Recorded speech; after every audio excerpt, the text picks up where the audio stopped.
Okay, so we start answering this as promised last time. Okay, so this is the first problem that we have there. Estimate the vapor pressure of water at 85 degrees Celsius. Note that the normal boiling point of water is 100 degrees Celsius at 760 millimeter mercury, and that it hits a vaporization is 40.7 kilojoules per mole. So we start with the Clausius-Clapeyron equation.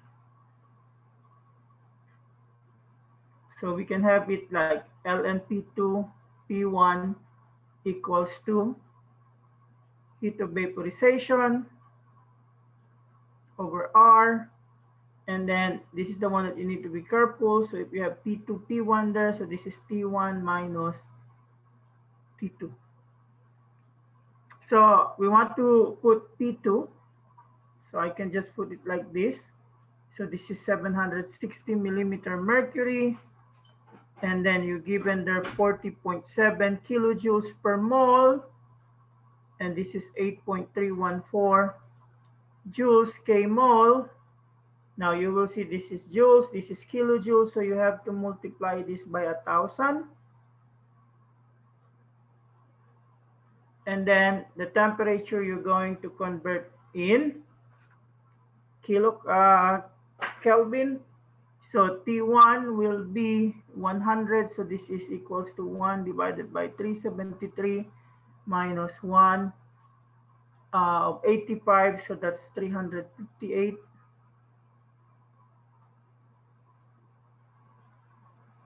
So I think the value that you will get here is around negative 1.1233. And then you're going to multiply it with the value that you get in the 40.7 times 1,000 divided by 8.314. So that's around 4,895.36, some sort of. And if you're going to combine the two, you're going to get around negative 0.5499. So how are you going to eliminate your ln? You get the E raised to 5.499, which will give you around 0.577. So you have your P2 760 equals to 0.577. Cross multiplication, so P2 is just equals to around maybe this thing. Now how to check? 100 versus 85, and then 760 versus what? Higher or lower than 760? If we're going to look at the relationship. So it should be lower than 760. Professor? Yep. I didn't know that it could be negative, and I got the same answer. Fine, as long as I'm looking at around 438. Okay. Now the next one is you label the given phase diagram and identify a point labeled A and B. So this is solid, this is liquid, this is gas, this is your triple point, and this is your, what do you call this? Anyone? Critical point. That's your critical point. Okay. And then the last one here, arrange the following in increasing boiling point. So example, A, B, and C. So if you have here, what is the C? The highest or the lowest boiling point? If you have an arrangement like that. Increasing. So C is? Highest. The highest. And this one is? The lowest boiling point. So if I'm going to look at this will be your A, this will be your B, and this will be your C.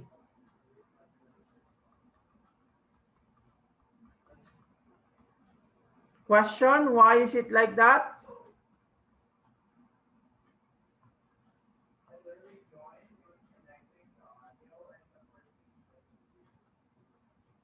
Question? So how do you know? So you're going to look at what? The IMFA present. If you're going to look at the molar mass, they're at least what? Close to one another. Okay? Okay? How do you know? You will not know it if you have not taken chapter 11. But if you have taken chapter 11, we told there that the IMFA affects the boiling point. So in the exam, if you have a question here, you cannot go to the Google because you are in lockdown respondus. So between these three, all of them has almost the same molar mass. Okay? Now, why is it the lowest? Because the one that you have here is just LDF. This is a non-polar substance. This one is polar. This one is also polar. But why is it this one is the next one and this is the highest? So this one has, as in addition to LDF, it also has Dipole. Okay. So it has a dipole in addition to LDF that makes it having a stronger IMFA compared to this one. How about this one? What makes this the strongest? It has an LDF, it has a dipole and Hydrogen bond. Hydrogen bond. I wrote it the other way around, like on my. Then that's wrong. That's why this is an all or nothing thing. And as much as possible, I want you to upload it only once, okay? This is a warning. Next time I see the you have more than one, I'm not even going to grade it. So I would suggest you have your patience, wait until you upload the first one, and then that's it. Remember, this is off the book. So what do I say off the book? What do I say when I say this is off the book? What does it mean? It's not in our syllabus. Okay? But I need an insurance in case someone mess up. And in a class like this, I expect someone to mess up, just like this. Some of you don't even know how to answer it. But if you understand the concept that we have discussed in chapter 11, you should be able to answer it. So what's the first thing that was given there in chapter 13? The molar mass. The higher the molar mass, the stronger is the IMFA. Okay? And its effect on the bulk property. So if you can still not understand it, then I would suggest you go over, okay, the lecture that we have. So I would say at this time, saying that I don't know how to answer it is not acceptable. Okay? Because it's just also saying I will fail the class. Is that understood? So we're going to have new chapter today, solutions. So this is just a continuation of what you have started in chapter 4. So although we could say the start of the solution was in chapter 4, as early as chapter 1, you were already introduced to the concept of solution. So how do you define solution in 2 words? What is a solution? Anyone? What is solution in 2 words?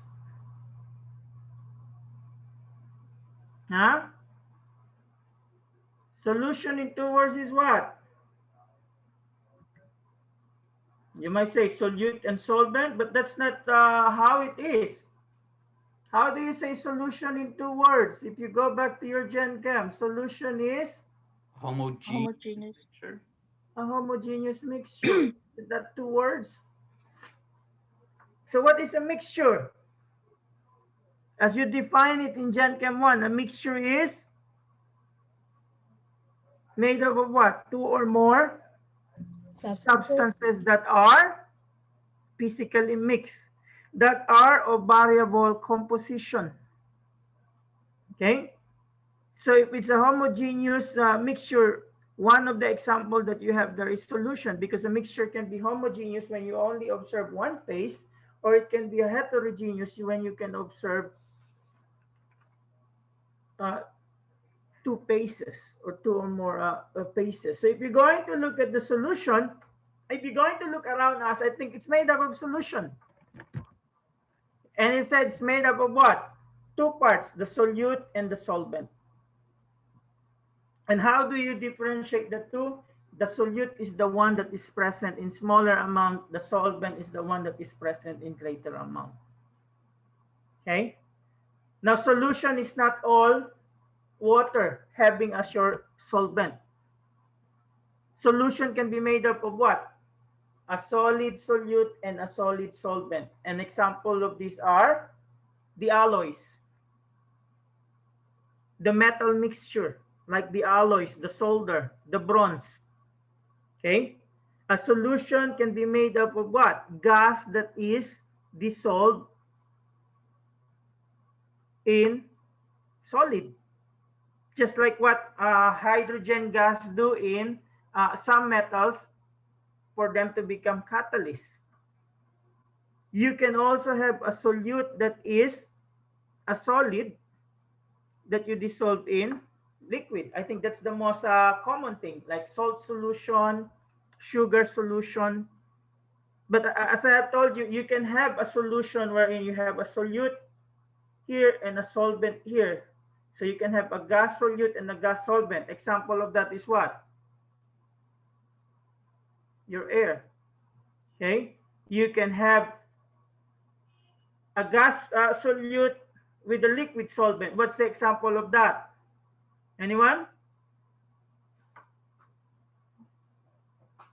An example of that is this. Oh no, this is the thing. I cannot show you the there, that's the example of that. What do you call that? Carbonation. Okay, the soda. So what is the solute in your soda? The CO2 that is dissolved in water. Okay, you can also have a gas solute and a solid solvent, like the hydrogen in palladium or other metals that serve as what we call the catalyst. You can also have, okay, a solid in a liquid. So this is like the salt solution, the sugar solution. You can also have everyone's favorite liquid in a liquid. Liquid solute in a liquid solvent. What a good example of this? Everyone's favorite. Alcoholic drinks. Okay? Alcoholic drinks is made up of what? Specifically ethanol with water. It's not alcohol. Okay? Well, this is the thing. By 21, I graduate from my alcoholic drinks. 21, I think I'm in my senior years, and by that time, I quit drinking because I always end up sleeping in other places. When I woke up, where am I? Okay? So, those are just the examples of this, what we call solution. There are a lot. And in fact, they said everything around us is made up of solution. Okay? So, how do they form solution, let's say, in a liquid mixture? Okay? So, when you add an ethanol with water, okay, what you have there is just one phase. And the term that you have there is they are miscible with one another. If it's a solid and then you put it in the liquid, and after what we call stirring it, you only see one phase, the term that you use there is soluble. That's what the basis of your solubility rules in your Gen Chem 1. But there are what we call liquid that don't mix with other liquid. And the term that we use there is immiscibility or immiscible. And later on, you will know polarity has something to do with it. So when you mix oil with water, it's not going to mix. So what you have there is you're going to have two layers. What kind of mixture is this? Anyone? So this is a heterogeneous mixture. Okay? Now, if we're going to look at these solutions that we have, how do we end up with some of this term? Okay? Saturated solution. So, imagine you put sugar in water.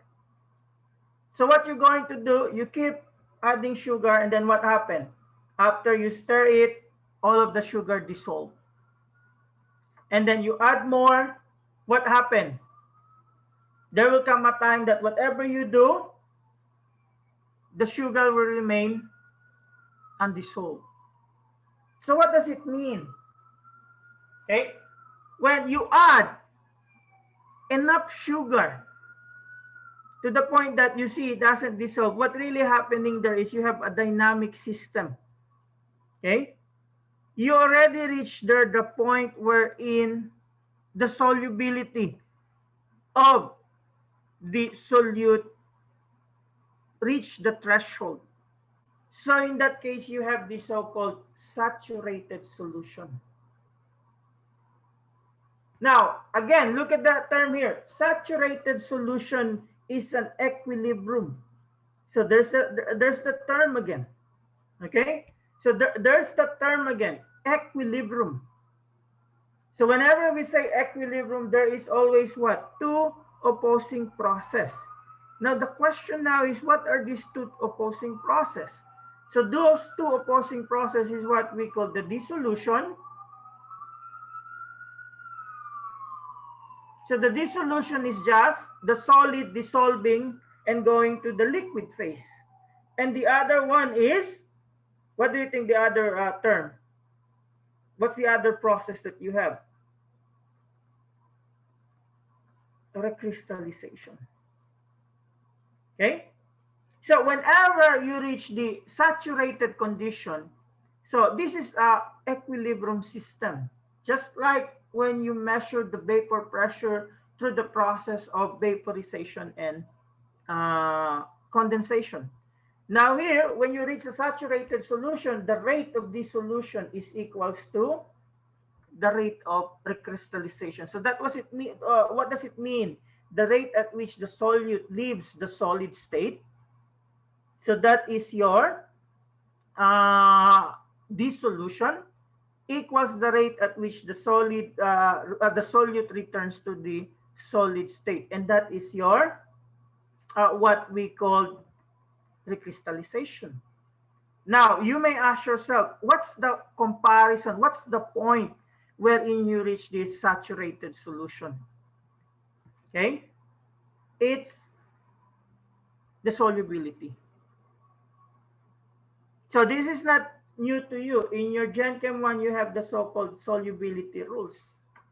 So the solubility is just the amount of solute that dissolves in a given solvent, okay, at a given temperature.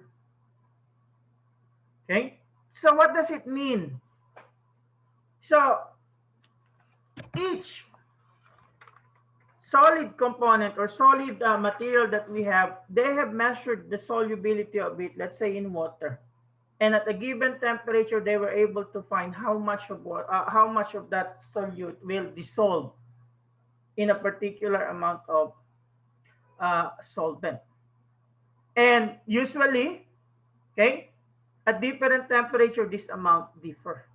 So if you exceed the solubility of a given material, whatever you do, it will remain undissolved. So we could say for you to have a saturated solution, it should at least what? Has the same amount of the solubility, or so the amount that was dissolved is the same as the solubility. Now, if it's less, the term that we use there is unsaturated. So an unsaturated solution is a solution not in equilibrium with respect to a given dissolved substance, and in which more of the substance can be dissolved. So what's the difference between a saturated solution and unsaturated solution if you observe the solution? Anyone? What's the difference between the two? So let's say saturated would be visible and unsaturated would be invisible. Maybe that's not the right term. So let's say if I saw something here, the other one. Oh, homogeneous mixture and a heterogeneous. So what would be the main difference between the two? So this one is what? Saturated or unsaturated? The one saturated. So this is a saturated one. This one, this is unsaturated because the amount of the solute that you have is less than the solubility. So whenever you add it, okay, all of them dissolve. And the way that you're going to look at this is maybe this one. So it's given here, okay, that if you put this amount in this one, this is the solution that formed. So what can you say about the solubility of your NaCl in water? Is it higher or lower than 30 grams? Anyone? If all the 30 grams dissolve, can you say the solubility is lower or higher than 30 grams? Higher. Higher. Because that means anything that is what we call 30 grams and below, it will dissolve. So that means you have an unsaturated solution. Now, if you use instead of 40 grams, you use what we call 40 grams, this is what you observe. And that's equivalent to 4 grams. So from that, you'll be able to see, okay, you can able to calculate that if I have 4 grams that's left unreacted there or undissolved, so that means 36 grams is the solubility of my NaCl. Okay, so this solution is saturated. Now the question is, there's also a term that is supersaturated. Now, can I make this saturated solution into unsaturated solution? Yes or no? Before I define what a supersaturated means. So remember, based on the previous slide, if the saturated is equals to the solubility and the unsaturated is equals to the less than to the solubility, what could be the supersaturated? Greater than the solubility? So greater than the solubility. So if I have a saturated solution, can I make it a supersaturated solution? Yes or no?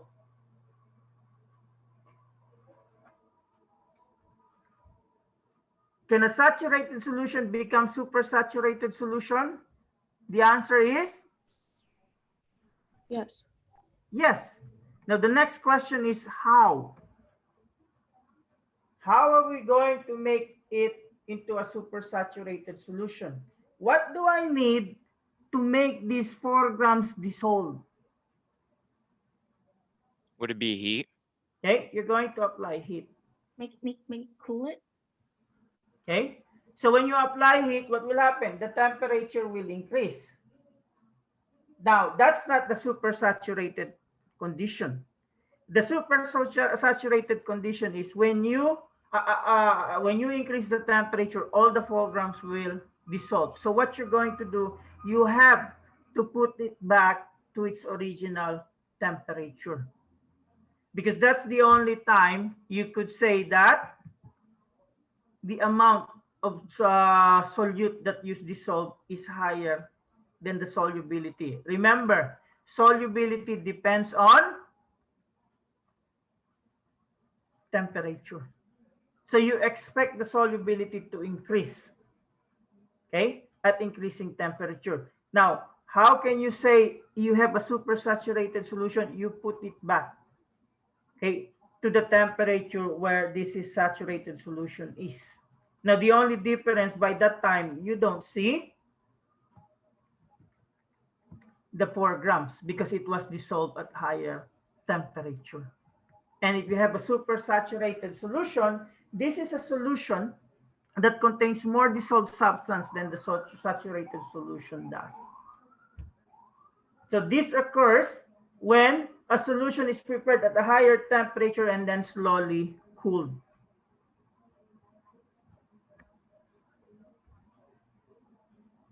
Now, the problem with this supersaturated solution is it's just like what we called our former president. Unstable. So anytime it will become saturated. So any disturbance that may happen, it causes it to precipitate out. So from a supersaturated solution, it goes back to the saturated solution. So you may ask, what's the condition that will cause it to precipitate? Maybe by adding small amount of the same component, or maybe by scratching the surface there, it will induce precipitation. So it's a very, what we call unstable condition, okay? Now, the question that I have now, so before we proceed to the next one, so I like to ask this question. Do you have OWL already?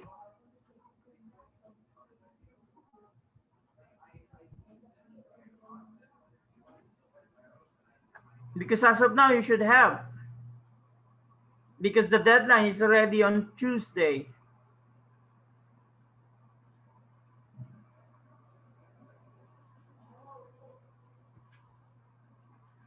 Some of you are not even answering.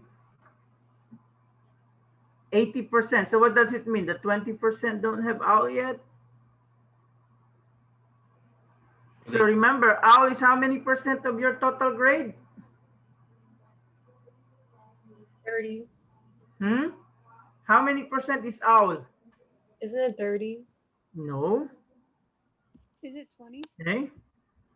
That's 15% of your grade. So it's a difference of A and B. Okay, so 45 out of 52 answered that they have the OWL already. Okay, so the next question that I have, what type of students are you in terms of the solution?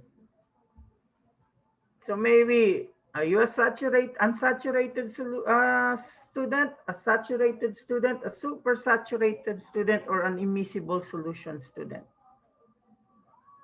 So maybe it's an ABCF grade cutoff. Okay, so let's see.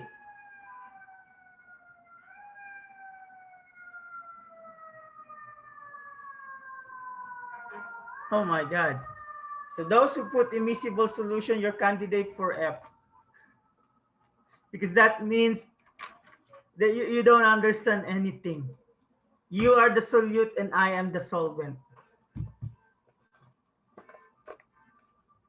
So the idea is the two of us will form solution.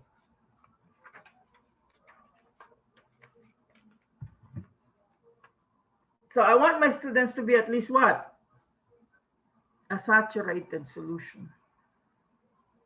So that you have space, okay, to become unsaturated. If you are an A student, you should be a supersaturated solution.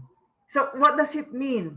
So supersaturated is you go beyond the materials that I gave you. The saturated is you just go with the materials that we have. In the unsaturated, you usually what? Oh, I can do it. In the immiscible, you don't even care. Okay? So that's how our what we call relationship be as a solution. Wouldn't you want an equilibrium? Like, wouldn't you just want So if you're going to look at this, this is what your answer is. Okay, so what does it mean? 12 will end up with A, 21 will end up with the B, and 10 will end up with C, and 3 will end up with F. If I'm going to what we call do it in real life, because F means immiscible solution. Whatever happens, you don't absorb anything, okay, from my class. This immiscible. You're always oil, I'm always water, or vice versa.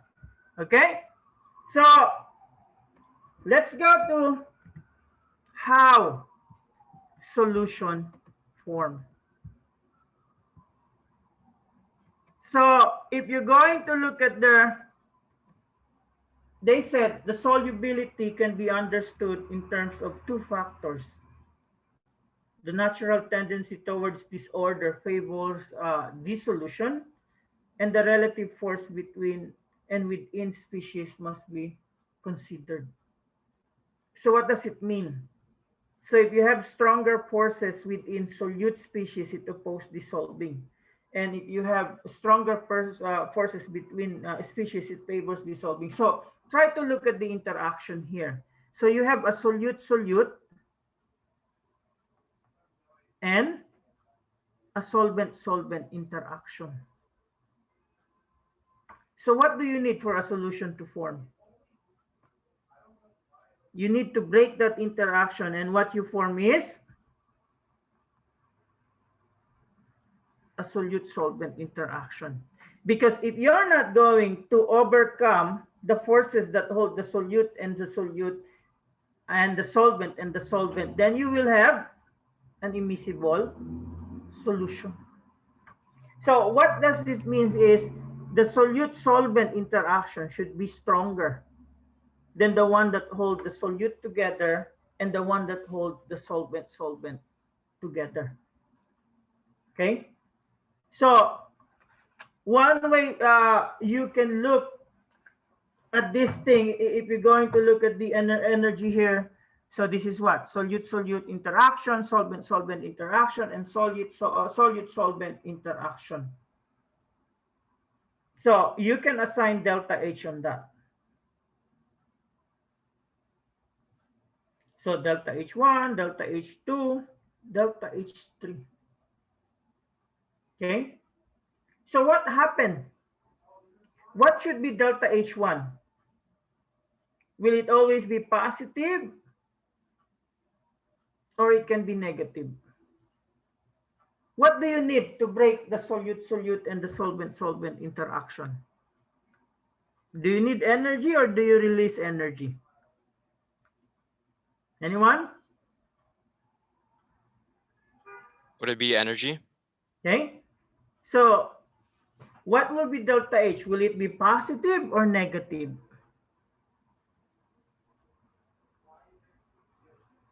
Positive. Okay. Remember, you need to break the solute-solute and the solvent-solvent interaction. So to do that, do you need energy or do you release energy? You need energy. You need energy. And if you need energy, will it be positive or negative? Positive. Positive. So you could say here both delta H1 and delta H2 are positive.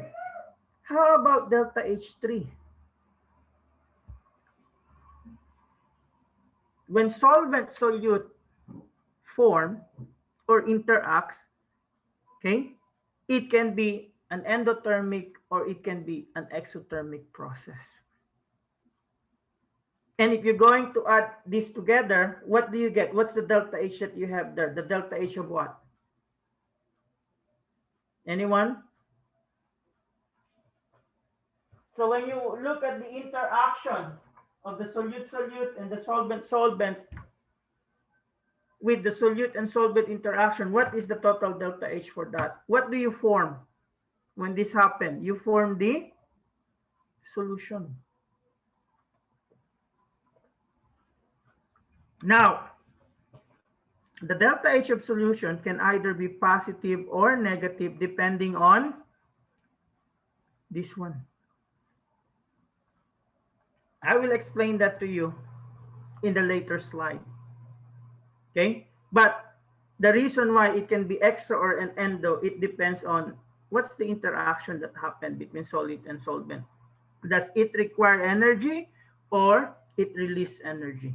So depending on the value of this, it will affect the heat of solution. So the heat of solution can either be endo or exothermic reaction.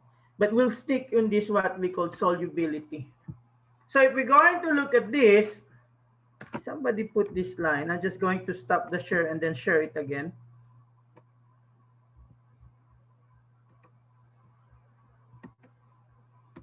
There, the line is gone. Okay. So if we're going to look at this one, another thing that affects the solubility has something to do with the polarity. So you have this likes dissolves likes. So what does it mean? Polar molecule will dissolve polar molecule. Non-polar molecule will dissolve or will be miscible with non-polar molecule. So if you're going to look at the molecular solution, it can be summarized as likes dissolves likes. In other words, solutes dissolves in solvent that has the same types of IMFA. If you have an ions, will it dissolve in polar or non-polar substance? If you have an ions, where it will be dissolved? Anyone? In polar. Okay, it will dissolve in the polar substance. So if we're going to continue here, how? Okay, solubility is formed, or how a solution is formed. You also look at the so-called hydration and lattice energy.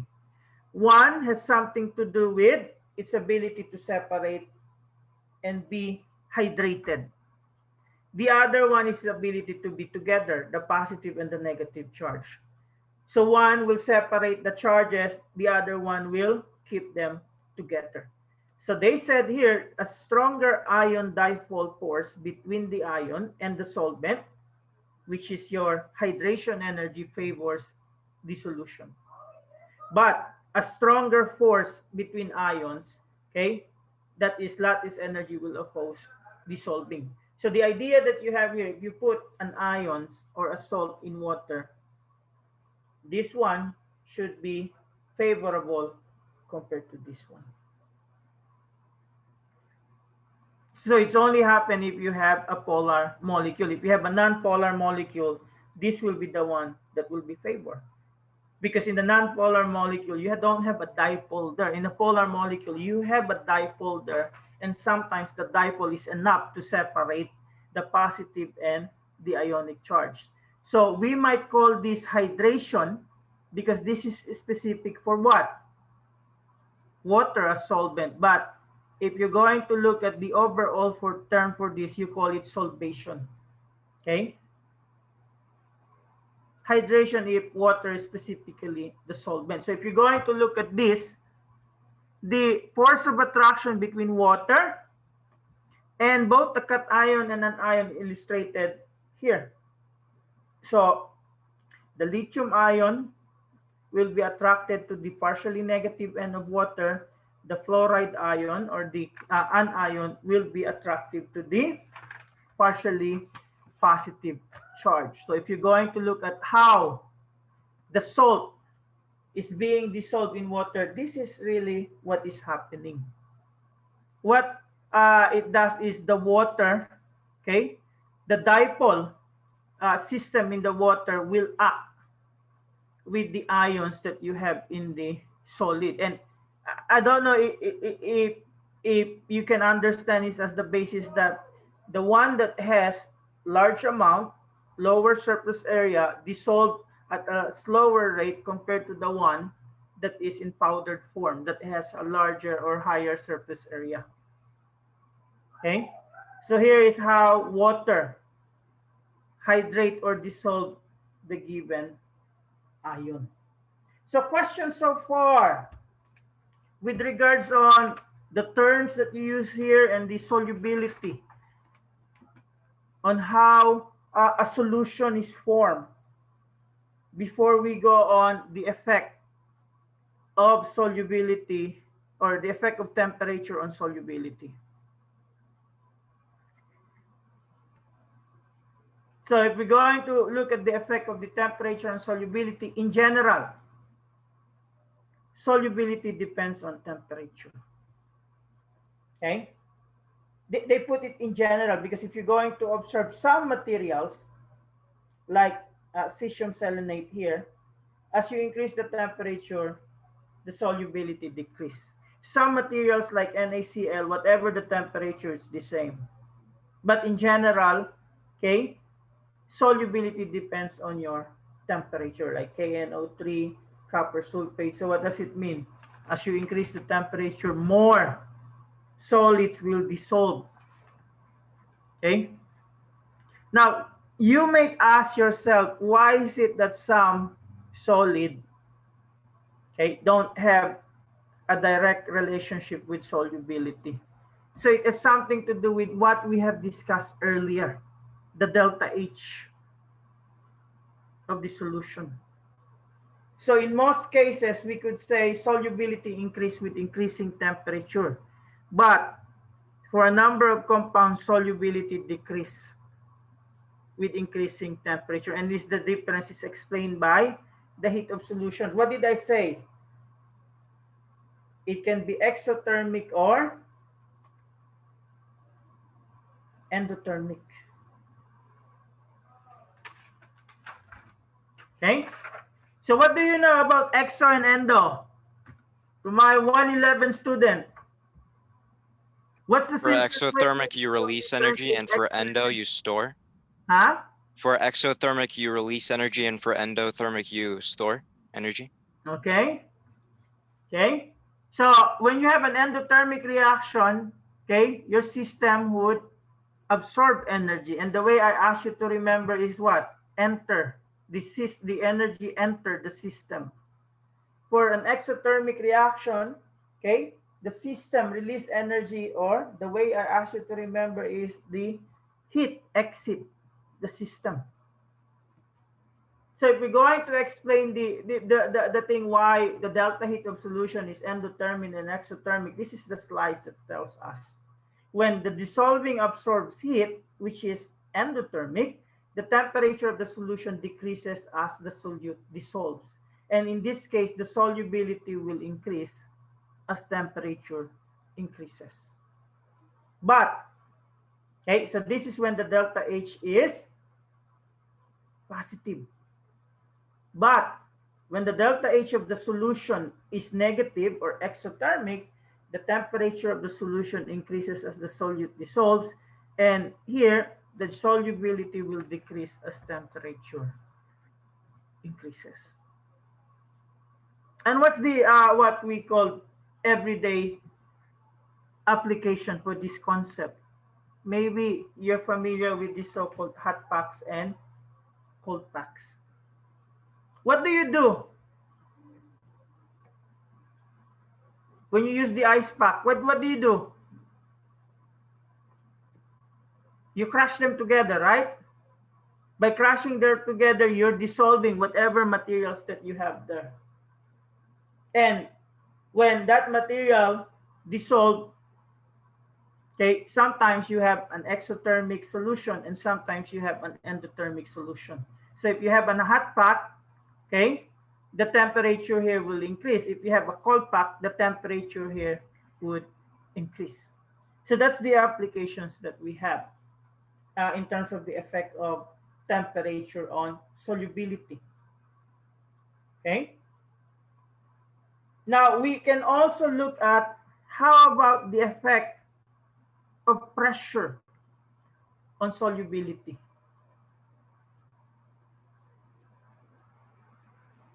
Now, usually, if you have a solid dissolved in liquid, okay, or a liquid dissolved in liquid, pressure has no effect.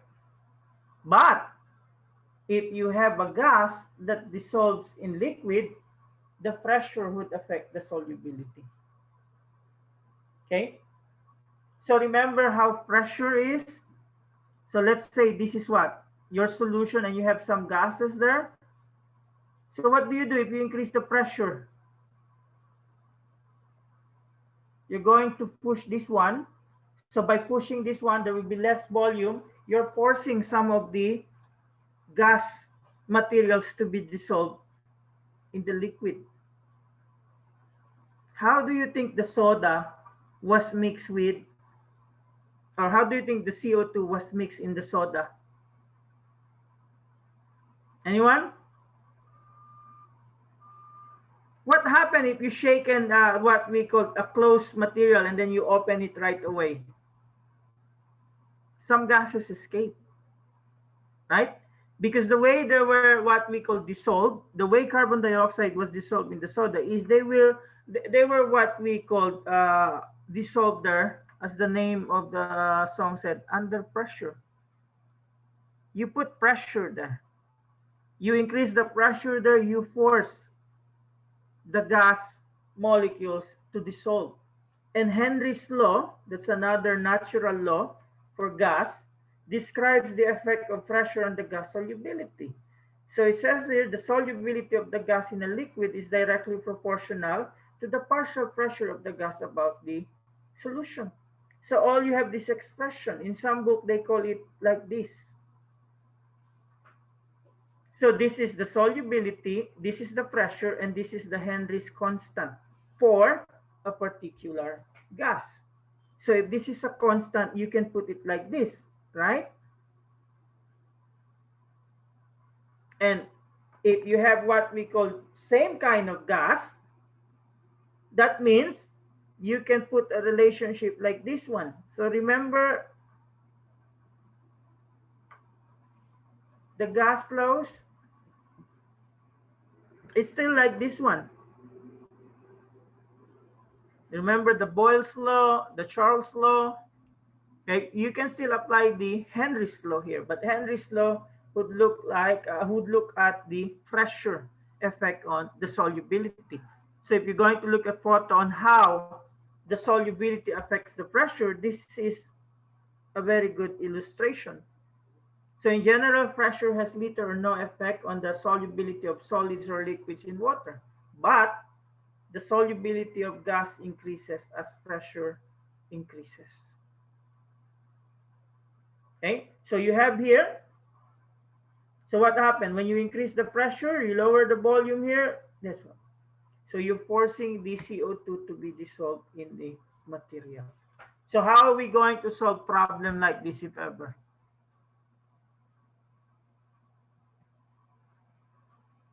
So when you go scuba diving, so what do you have there?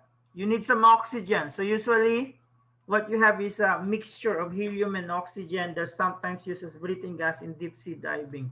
At sea level, the pressure is what? 1 atmosphere pressure. And the solubility of pure helium in blood is 0.94 grams per ml. Now you are asked, what is the solubility of pure helium at a depth of 1500 feet? And you're given the information here. The pressure increases by 1 atmosphere for 33 feet of depth. So at 1500 feet, the pressure is 46 atmosphere. And the solubility of helium will depend on its initial pressure, which is less than 1 atmosphere. So you just solve it using this, right? So the question that you're going to ask yourself is, which is which? Which is S1 and which is P1? And which is S2 and which is P2? So what is the one that I'm looking for among the three? Anyone? S2. You're looking for S2. And all you need to do is assign what is S1, what is P1, and what is P2.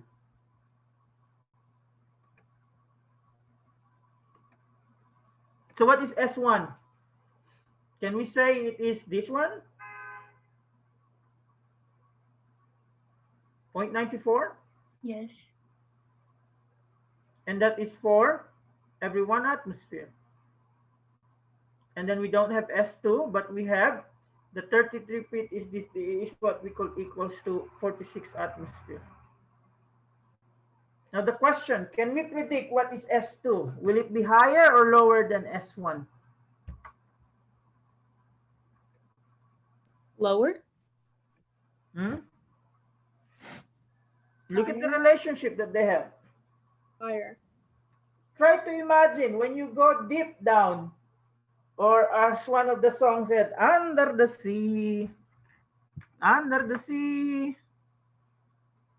Is the pressure there higher or lower? Higher. What's the problem? When there's a difference in pressure, let's say when you ascend the airplane, when the airplane ascends and you're inside it, compare it when you go deep down, under the sea. Okay?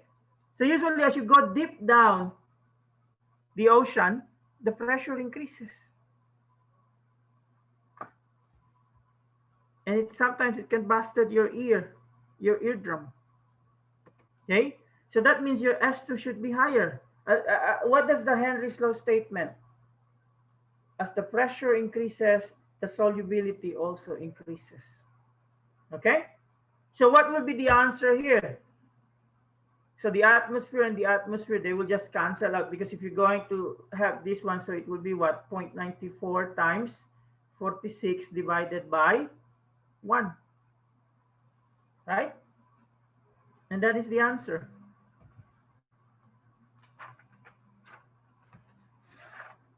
$43.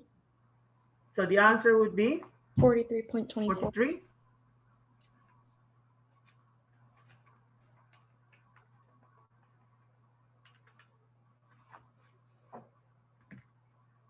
So that's just like a continuation of your gas law. Okay, so the answer there is around 43 grams per ml. We just need two significant figures. Question.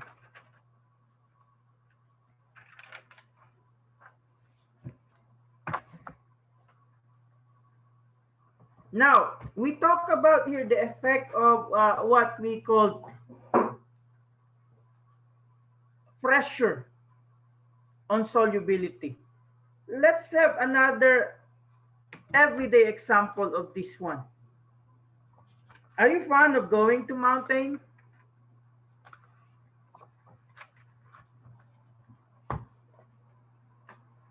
What's the first thing that you feel when you are up in the mountain? Pressure and how it's like a little bit more difficult to breathe. You have a hard time breathing. Now the question is why? The air gets the low. Air. So can you relate these Henry's laws to that? What happens if you go up the mountain? Is the pressure going up or down?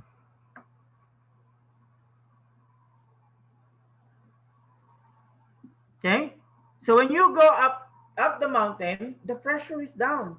So if the pressure is down, the solubility of the gases in the air is also low. For us, what gas do we need? Okay, Oxygen. okay, oxygen. So there's less oxygen that you have there. And this is also one reason why you don't see any, how do you call this? Aquatic animal at elevated levels, right? Because these aquatic animals, even though they're in ocean, they also need what? They also need Oxygen. Oxygen like us. Okay? We're also animals like them. Or we humans are also like animals. We also need oxygen. They also need oxygen. In fact, they said the most destructive living things in Earth is what? Humans. Huh? Aren't humans the most destructive animals are? We are the most destructive living things in Earth. If you remove the human beings in 50 years, the Earth will be back to what it is used to be. That's how destructive we are. Okay. Now, this oxygen, the way that you look at this, they have this so-called dissolved oxygen. So dissolved oxygen, or DO, that's the basis to determine whether a body of water can support aquatic life or not. At an higher elevation, there's less oxygen because of the solubility. There's less pressure, less solubility. But if you have a polluted bodies of water, you have also a problem with your dissolved oxygen. Because what happened to our what we call bodies of water earlier, before EPA was implemented? They become the dumping grounds of industry. All the industrial waste goes to the bodies of water. So what happened? So there's thermal energy that happened. So whatever dissolved oxygen you have in the bodies of water that support the aquatic life, they're going to disappear. Because as the temperature increases, this oxygen will also vaporize or evaporate. Okay? So that's just what we call the application that we have on this concept, looking at how solubility is affected by pressure. The gas solubility is affected by pressure and temperature. Now we go to the calculation part. There are several ways of expressing the solution concentration.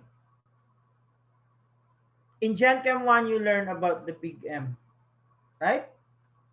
Molarity, that's moles per liter. Here, you're going to be introduced to the other concept like mass percentage of solute. So what does it mean? Mass of solute over mass of the solution times 100. And then you have molality. And then you have mole fraction. There are other stuff or the other ways of expressing also this so-called concentration. One that we what we could use, maybe you don't use it, is the so-called proof. What is proof?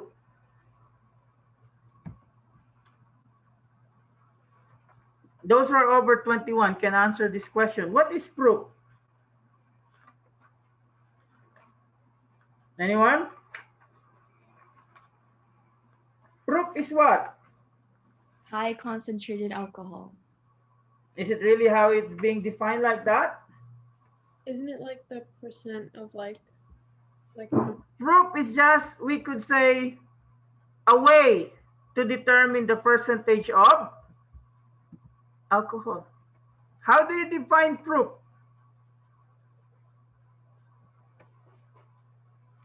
So when you say 100 proof, what does it mean?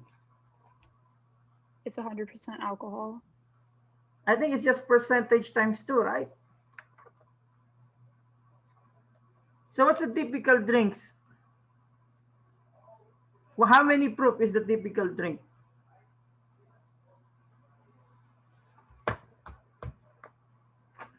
Do you want to drink 200 proof? Can you consider 200 proof as a solution? 200 proof is what we call 100%. So that means it's not a solution. And I found out that they exist during that time when I came here in the US. When I was in grad school, okay, a group mate of mine showed me a 200 proof alcohol. Guess what that alcohol is? Everclear. No, Moonshine. it's a Polish vodka. And I told that's not a solution. That is pure alcohol. When I was in college, I think the one that we drink is 100 proof. When you drink it, it makes this thing dry. I said, ah. Especially the colorless one. The colored one, oh God, it gives me hangover. Whenever I drink the colored one, I end up I don't know, waking up maybe in the playground, in somebody else's house. But I'm just showing you here that there are other ways of expressing the solution concentration. And one that we use every day is this proof, which is applicable for your alcoholic drinks. Now, we're going to focus on this one. Now, why do you have to know more than one? Okay, there are what we call reasons for that. In some instances, you cannot use, let's say, the molarity. When you are looking at the effect of the temperature, what's going to be the problem if you use molarity? Anyone? What have you learned about the relationship of temperature and volume?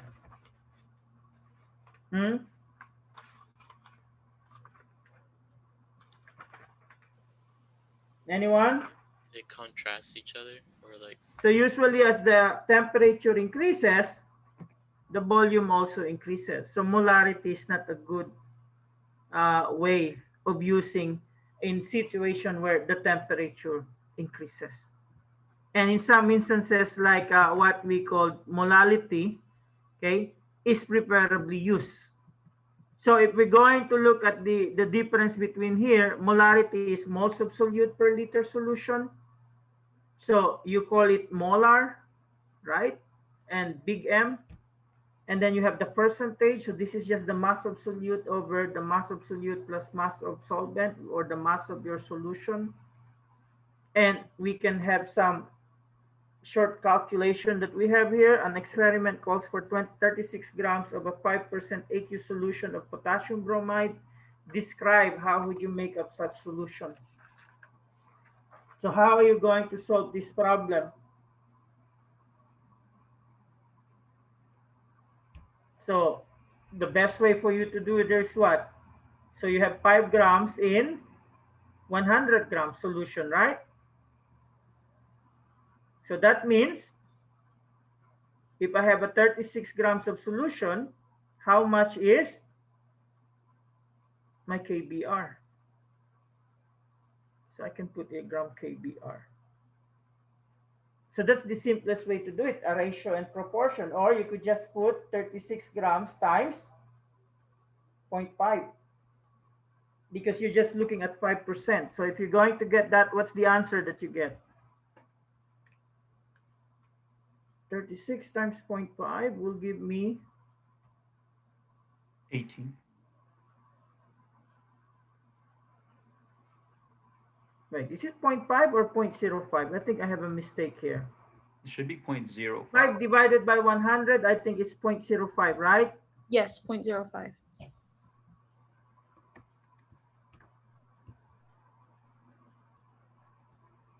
It's from that. So you have here 1.8 grams. So that means you weigh the 1.8 grams of your KBR, and then you subtract it from the 36 to give you the amount of waters in grams. So 36. So that means 34.2 grams is water. So that's the mixture that you need. So you will get with the 5% aqueous solution of potassium bromide. So these are the simplest one. Okay, so we have this new concept here. The big, we have the molarity, and this one is molality. So we have a big M, this is a small m. Now, what is the difference of molality plus molarity? So molality, instead of liter solution, it has something to do with kilogram solvent. So this is the unit that you use when you're looking at conditions where temperature is affected. Okay, you cannot use molarity because it's based on the volume, and volume usually change with change in temperature. So molal would be the term that you use for the unit. So the other one is molar. Now I think it's easier for you to understand it because If you're a Japanese, it's very hard to distinguish the R and the L. Okay? I learned it when I was watching anime during my teenager year. They called Lukawa, but it says Rukawa. Okay? But for us, if it's a big M that's molar, it's a small m, it's molal. Okay? So how are we going to get the molality like this one? What is the molality of a solution of 5 grams of iodine in 30 grams of methylene chloride? So all you need to do is what? Moles of iodine over kilogram methylene chloride. So you have here 5 grams divided by, you have to look at the molar mass of your iodine. And for that, that is equals to 253.8 grams per mole. And then you divide it with 30 grams. So we could say 30 grams over 1,000 grams over kilogram. And then you can get the answer there. That is equals to your molal. Analyze.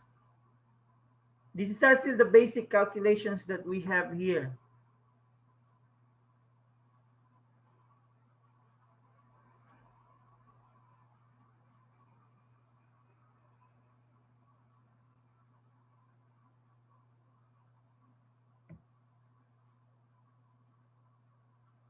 So what can you say? What's the number? What's the answer?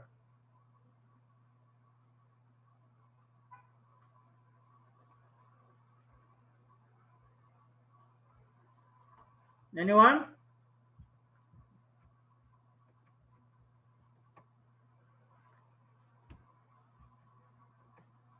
So 5 divided by 253.8 divided by 0.0. So I get there what? 657.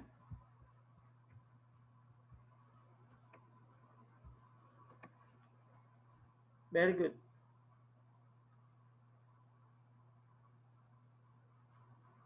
Small m. Now the last one that we have is the mole fraction.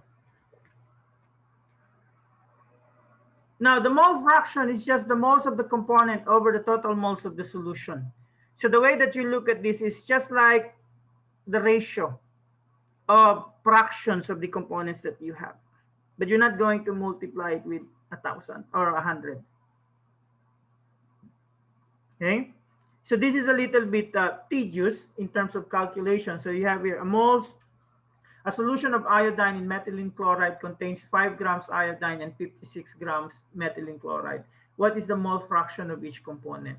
So the way that you're going to do the X of your I2 and X of your CH2Cl2. And if you're going to look at that, you have here the moles of your CH2Cl2 over the moles of your CH2Cl2 plus moles of the iodine.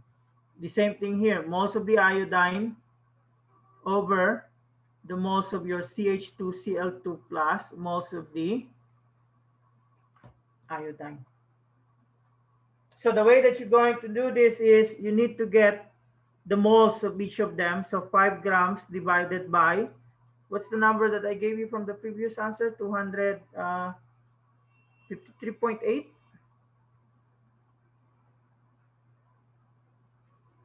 And the other one would be 56 grams divided by, if we're going to look at the moles of the methylene chloride, is 84.93 grams per mole.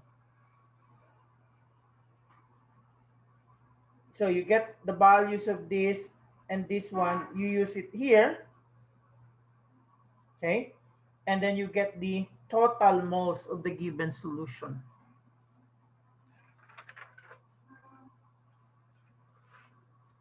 and you will get there the fraction.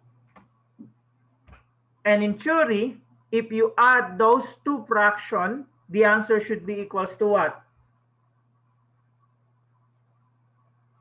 So whatever answer that you get here and the answer that you get here, when you add them together, it's equals to what? Anyone?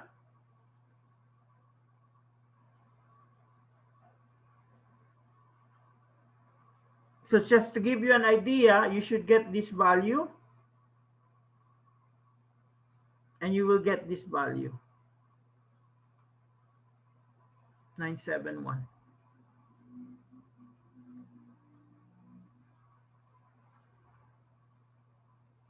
There's no unit because the moles over moles will cancel out. So if you're going to add the two together, your answer should be equals to 1.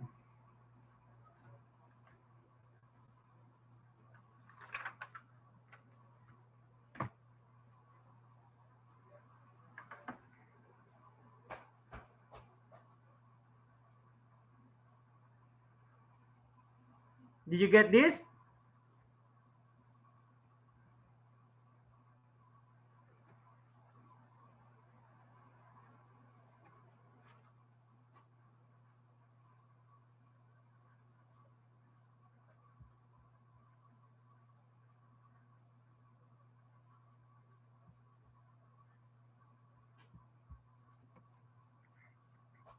Everyone? So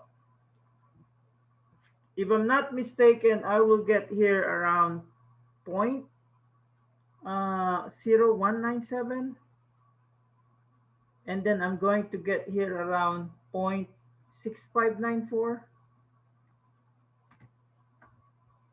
in case you got stuck with the number that you have there.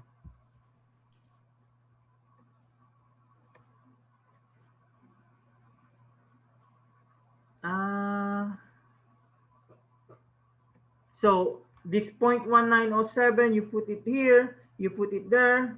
So in the denominator, you're going to add the 0.0197 with 0.6594.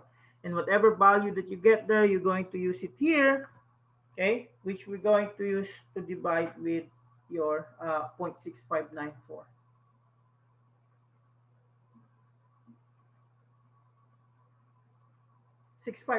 Yep. Okay.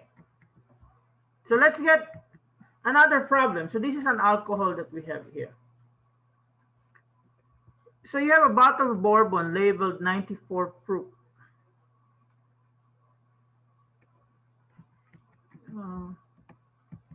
Yeah, 0.0290, right? So meaning 47% by volume of alcohol in water. So what is the mole fraction of ethyl alcohol in the bourbon? Given the density of the ethyl alcohol is 0.80 grams per ml.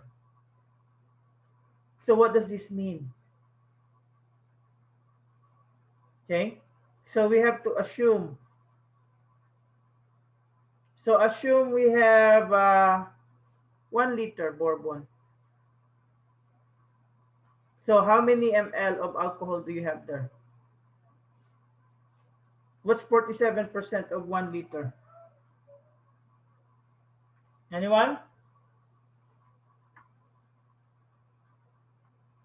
470 grams. So what are we going to do with this 470 grams? So that means we need to get what is the equivalent mass of this 470 grams. How do we do that? Oh no, this is not 470 grams, 470 ml because it's 47% by volume.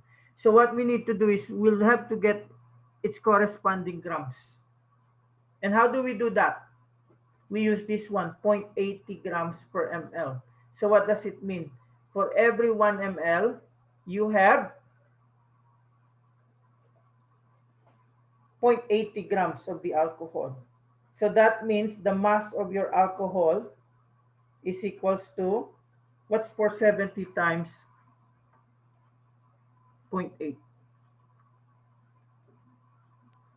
376. 376.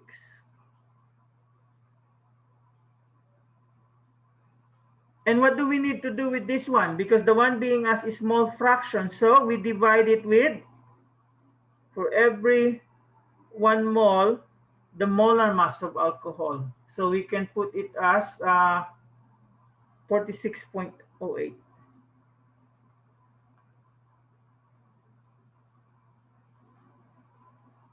And then what do we do? How about the water? Because we need the mole fraction. So in 1 liter of bourbon, 470 ml of that is alcohol. So that means 530 ml is water. Now what is the density of water? 1, right? 1 grams per 1 ml. And then for every 1 mole, you have 18.02 grams of water. So you have here the mole of ethanol and then the moles of water. So once you get that, you can get now the mole fraction. So 376 divided by 46.08. So you get around what? 8.16?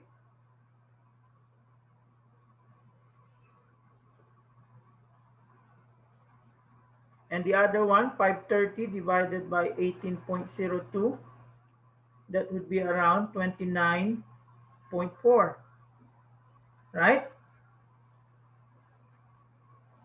So what do we do? It's just asking for the alcohol. So it's just 8.16 over 29.4 plus 8.16. And that is equals to what?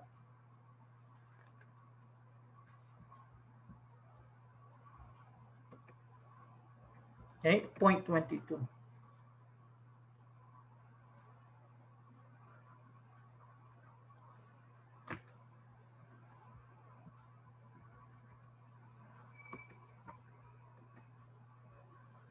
Question?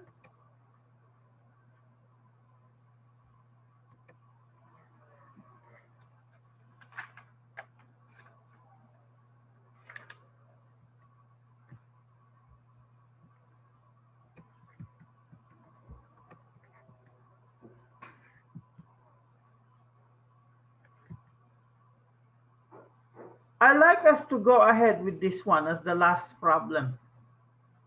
From big M to small m. Okay? So it says here, you have a citric acid. It's often used in fruit beverages to add tartness. So an aqueous solution of citric acid is 2.331 molal. So what is the corresponding molarity of the solution, given the density of the solution is 1.1346? Okay, so I'm going to use this slide here, but the question is the one that you have here. So you're given here 2.331 molal, and you are asked what is the corresponding molality. And the other information that you have is the density that is equals to 1.1346 grams per ml. So how are we going to solve that thing? The first thing for you to do is picture out what are the units that are involved. So you're moving from moles, kilogram, solvent, going to moles, volume, liter, solution. So that's the conversion that you have. So I'm just going to use this one. So you're coming from moles per liter, going to moles per kilogram, solvent, going to volume, solution, which is in liter. So how are you going to go from that? So you can use the 2.331 that you have here. Because that is the moles that you also need here. But the question that you have there, so if you have 2.331 moles, so that means you have 1 kilogram solvent. Now the question, can you get the corresponding grams of your solute? Anyone? Can you get the corresponding grams of your solute? Yes or no? If you're going to look at the problem, what does this mean? That is my what? The amount of moles of my solute. So all I need to do is multiply it with the molar mass of the citric acid. So to get the moles of my solute, I have 2.331 moles times, for every 1 mole, this is the molar mass of my citric acid. And if you're going to do that, this will become what? 2.331 times 192.14, 452 grams.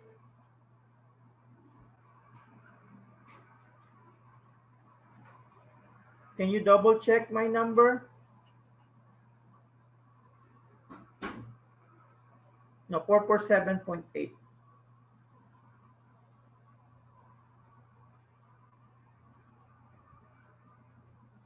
Okay. So what is this? I can add this with my 1 kilogram solvent. So I have what here now? What is the 1,447.8 grams? That's the mass of my what? Solution. Now all I need now is to convert this to volume. Okay? How will I do that? We have other information that was given there, the 1.1346. So how am I going to do the 1.316 here? 346.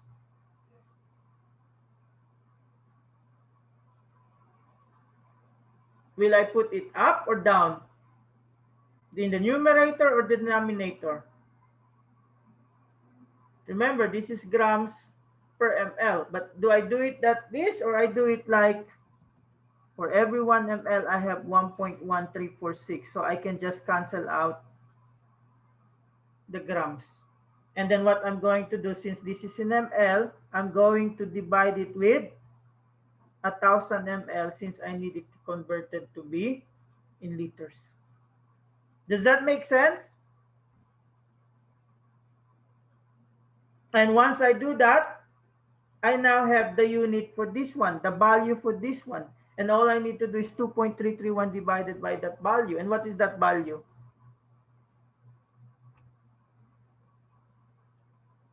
One 1447.8 divided by 1.1346 divided by 1,000.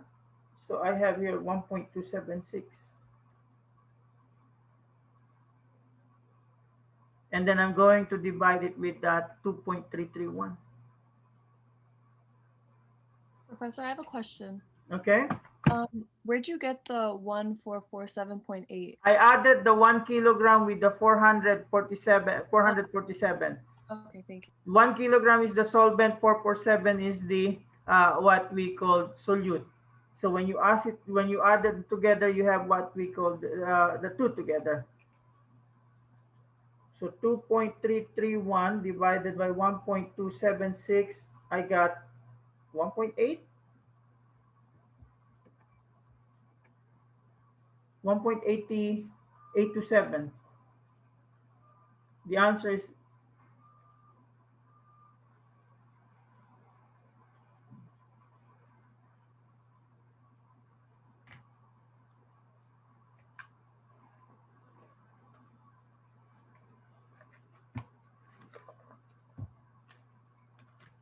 so we will have calculations and more calculations in our next meeting. Okay? So question?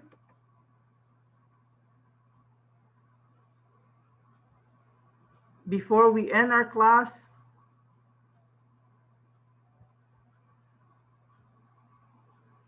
So your owl will be due on Tuesday, right? Afternoon. So we don't have any assignment that we given to you.